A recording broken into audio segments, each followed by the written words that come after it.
Hello everyone, I just wanted to do another video because I have been getting some criticism from some people that I've not been helpful and not telling everyone the real facts of the super zoom lenses. So here we have the Sigma 150 to 600 contemporary lens, and I'm going to tell you the differences between the contemporary and the sports.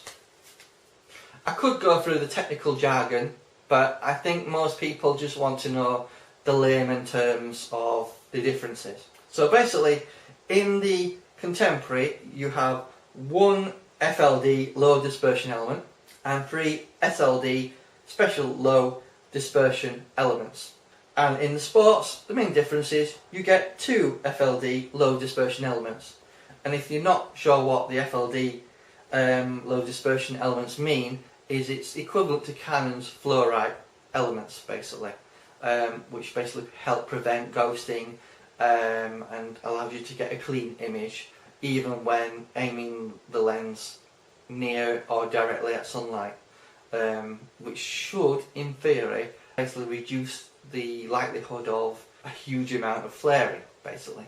The other difference is the Sigma Sports lens is heavily weather sealed.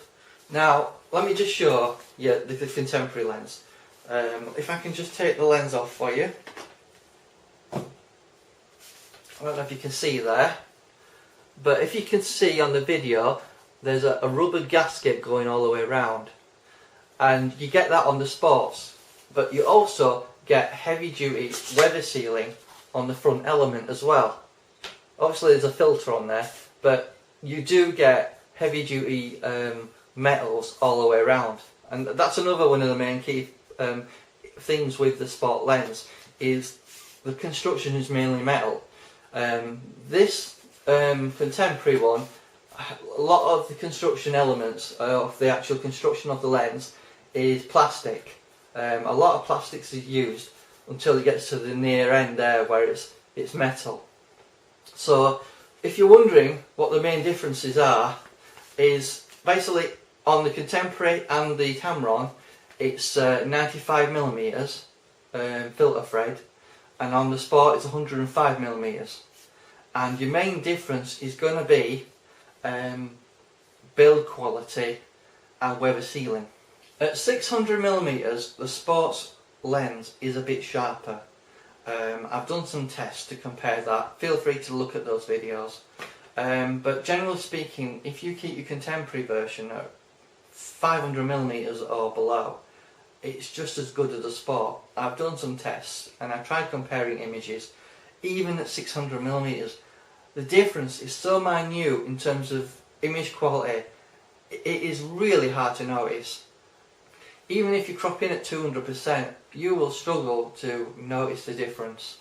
And that's my reasoning for telling you all about the facts and information about the Sigma Contemporary and the Sigma Sport. One other thing to note is also the tripod mount is different. So on the Contemporary it's a lot smaller, and you can clearly see that. You can see that close up. Now the actual Sport version, I don't have the lens here to show you, but if you have a look at the other video you'll be able to see what it looks like. But it's significantly longer and you can't remove it from the actual camera lens. You can remove the actual tripod mount on the contemporary one, however. In terms of the Tamron, if you're interested, I noticed at 600mm it does look a bit soft compared to the contemporary and sport version. That's my opinion, and basically a lot of people have said that. What I've tried to do is be honest and open and show you the examples so you can make your mind up which you feel is the better lens.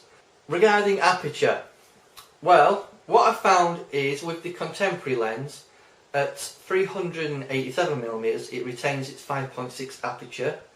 I believe the Tamron retains its 5.6 aperture at 437mm, so it is significantly better. And the Sport Sigma lens was quite disappointing really. It loses its 5.6 aperture at 320mm, which is quite low compared to both the contemporary and the Tamron lens. The cameras I've been testing these lenses on is the Canon 7D and the 600D. Basically the 7D is a fantastic camera and it was the ideal choice to use for these reviews. Regarding my testing of the teleconverters, some people may argue and say the Sigma teleconverters should work best with the Sigma lenses. My experience is, and I have used a different Sigma lens in the past, the 120 to 400 APL lens, I found there was no difference between using a Canon extender and a Sigma teleconverter. They basically do the same thing. It's possible that the Sigma ones communicate better with the Sigma lens, however it doesn't change optical performance. Basically the Canon ones tend to be slightly better optically than Sigma ones because they're better quality and they're more expensive for that matter.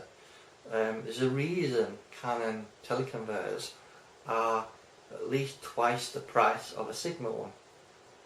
I've tried to be as honest and transparent with my examples as I can be, and if anyone would like a copy of any of the images, I'm more than happy to email it to you so you can have a look for yourself. And I just hope I've been as helpful as I can be, and if you feel my videos have been helpful to you, please subscribe to my channel, share my videos with your friends on Facebook. It really helps and I need your help to try and grow this channel. And thank you for watching. Bye bye.